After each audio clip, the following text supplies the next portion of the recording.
आज का ये एपिसोड शुरू करने से पहले एक छोटी सी बात। क्या आप भी अपना पॉडकास्ट बनाने की सोच रहे हैं? तो एंकर ट्राई कीजिए। ये पॉडकास्ट बनाने का सबसे आसान तरीका है। नंबर 1, ये फ्री है।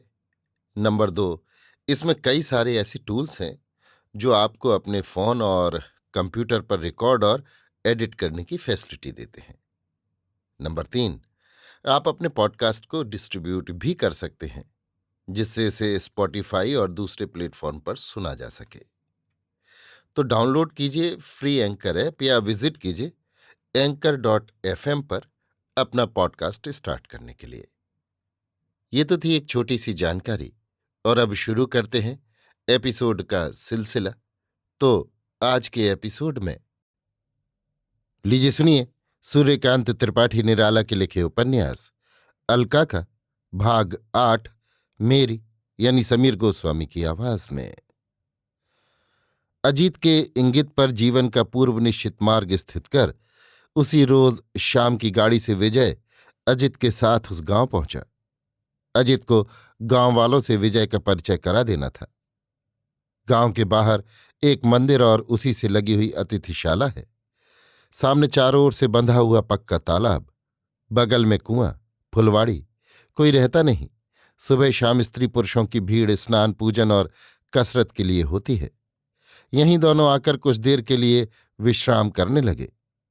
बुधुआ के मार खाने के बाद लोग आपस में मिलते हुए रास्तों, खेतों और घरों में वही चर्चा करते रहे। इस साल भी ज्वार की अच्छी उम्मीद नहीं।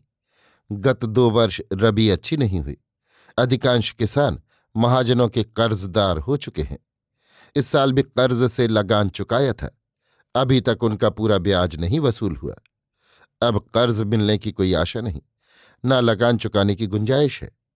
महाजन दावा करने की धमकियां दे रहे हैं। इधर जमींदार का जूता भी चलने लगा। छिप छिप कर लोग पासियों की सलाह लेने लगे और उनके वीर रस के व्याख्यान से पूरे प्रभावित हो किसी का जरा सा इशारा मिलने पर विद्रोह के लिए यानी बिना दाम के लगान न मानने के लिए तैयार हो गए। जमींदार के चले जाने पर पासियों के पश्चात सब लोग बुधुआ के घर गए। जमींदार ने उसे उठवाकर भेज दिया था।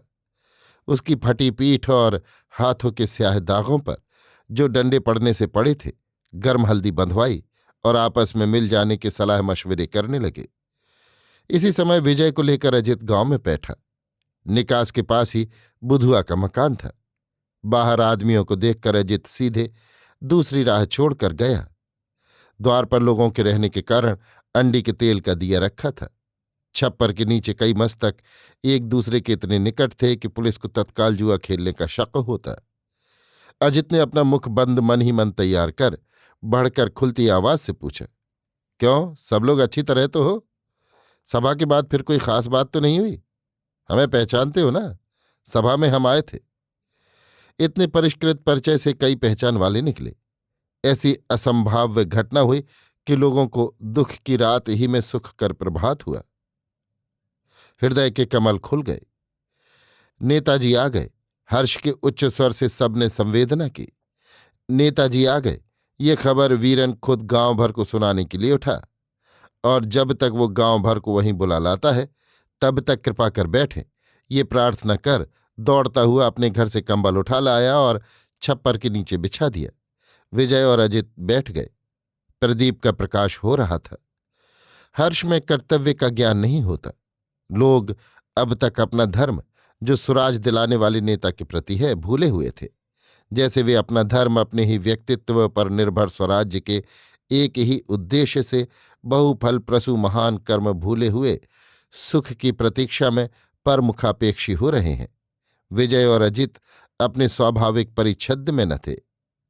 स्वेच्छा से नहीं, लोगों पर प्रभाव डालकर पक्ष समर्थन के लिए भी नहीं, केवल कर्म के प्रसार द्वारा सहानुभूति और सत्य के विस्तार के लिए उन्होंने गेरुए वस्त्र धारण किए थे।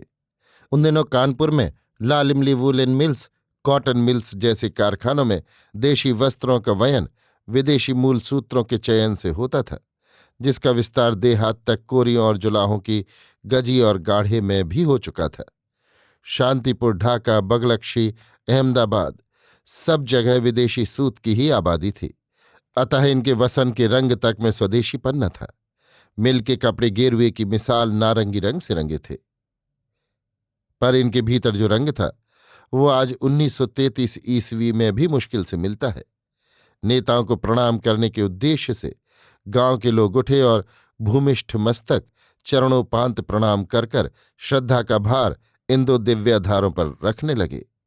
वीरन भी गांव के आदमियों को, जिनमें अधिकांश किसान थे, लेकर आया। प्रणाम कर बीरन बुधुआ का हाल बयान करने लगा। कवि न होने पर भी प्रहार के वर्णन में उसने पूरा कवित्व प्रदर्शित किया, रूपक से रूप बांधकर अतियुक्ति में समाप्त किया। आवेश में उसे ये नहीं सूझा कि इतनी मार का केवल जिह्वाग्र द्वारा वर्णन होता है या कोई मनुष्य इतनी मार सहन भी कर सकता है। गांव में शूद्रों की ही संख्या है, प्रायः सभी किसान। कुछ ब्राह्मण हैं जो अत्यंत दरिद्र बकरियों का कारोबार करते हैं, अर्थात बकरी पालकर बच्चे बकर कसाईयों को बेचते हैं। 2-3 घर ऐसे भी हैं जो काश्तकारी करते हैं। ब्राह्मण होने के कारण गांव के लोगों में उनकी पूजा है, पर तभी तक जब तक वे गौब्राह्मण हैं।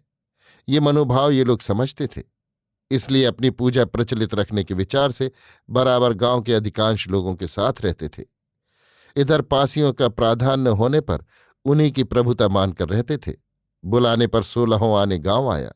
बचाव की सबकी इच्छा थी और एकाएक वैसी व्याख्या वाले स्वराज के प्राप्त होने पर महामूर्ख ही फलभोग से विमुख होगा। सब लोगों ने समस्वर से वीरन की वक्तृता का समर्थन किया। बात बहुत अंशों में ठीक भी थी। विजय ने उस किसान को देखने की इच्छा प्रकट की। गांव वाले सावधानी से उसे भीतर ले गए। बुधुआ को देखकर बीरन की अतियुक्ति विजय और अजित को छोटी जान पड़ी।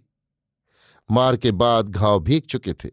हाथ पैर फूलकर स्वाभाविक आकारों को अत्यंत अस्वाभाविक कर रहे थे।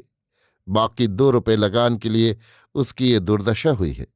जानकर इन लोगों की दशा के सुधार के लिए विजय ने जान तक देने का निश्चय कर लिया।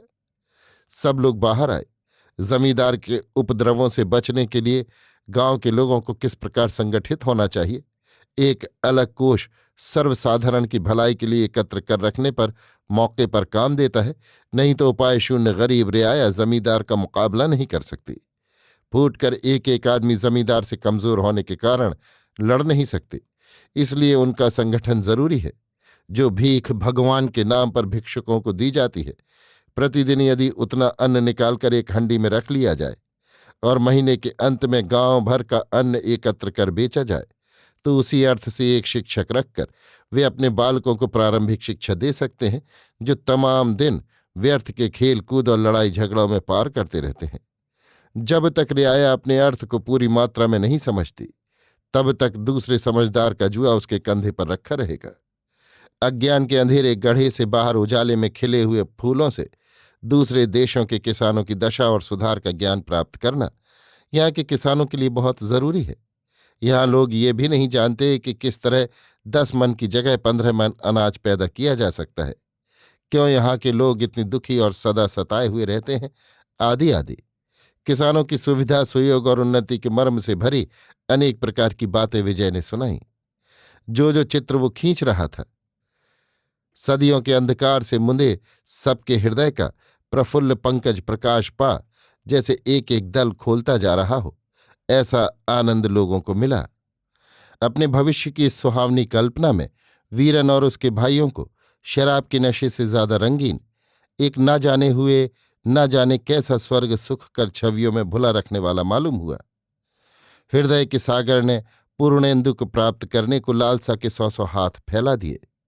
अब तक एक दूसरे के प्रति द्वेष का विष भर रखने वाले जो सर्प थे, सुख कर स्वर सुनकर काट न भूल मंत्रमुग्ध रह गए। अजित ने याद दिलाकर उस भाषण के मुख्य कार्य पर कहा, कल से कुछ चंदा एकत्र करो और ये नेताजी लड़कों के पढ़ाने का भार लेंगे। सिर्फ इनके भोजन का सब लोगों को प्रबंध करना होगा। इससे अच्छी ऐसे विद्वान नेता के रहते गांव की रक्षा और कौन सी बात होगी। लोगों ने प्रतिध्वनि की, नेताजी के रहने पर जमींदार न सताएगा। रकम सिवा जो लगान के दूनी चाल से बढ़ रही है, रुक जाएगी। लड़के पढ़ लिख जाएंगे। गांव वालों को जैसे विधाता ने इच्छित वर दिया। पर वीरन को इतने ही से विश्वास न हुआ कि गांव वाले सच्चाई से ठीक राह पर चले जाएंगे। जमींदार के बहकावे में न आएंगे। कई मर्तबे गांव वालों ने धोखा दिया है, मुमकिन है अब के भी दें। इसलिए उसने कहा, भाई दूध का जला मट्ठा फूंक कर पीता है। अब के सब लोग महादेव बाबा के स्थान पर चलकर कसम करो कि कोई एका छोड़कर जमींदार की तरफ न जाएगा। जो लोग गांव की फूट से कई बार मार खा चुके थे और पीछे अपने घर द्वार, रुपए पैसे, बाल बच्चों की रक्षा के लिए मनुष्यता से हाथ धो महीनों तक जमींदार के पीछे पीछे फिरते रहे, वे बीरन की इस बात से सहमत हो गए। पासी सब बीरन के साथ थे, इसलिए तमाम गांव साथ हो गया। महादेव जी के मंदिर में सब लोगों ने कसम खाई, जो गांव से फूटकर अलग हो वो दोगला है। एक ब्राह्मण के यहां विजय और अजित के भोजन का प्रबंध हुआ। कच्ची बन रही थी। गृहिणी ने पति से पूछा, ये नेता कौन जात के होते हैं? कोई जात है इनके? रंगे सियार है, पेट का धंधा एक कर रखा है। गंभीर उत्तर मिला। अभी आप सुन रहे थे सूर्यकांत त्रिपाठी निराला के लिखे उपन्यास अलका का भाग 8, मेरी यानी समीर गोस्वामी की आवाज में।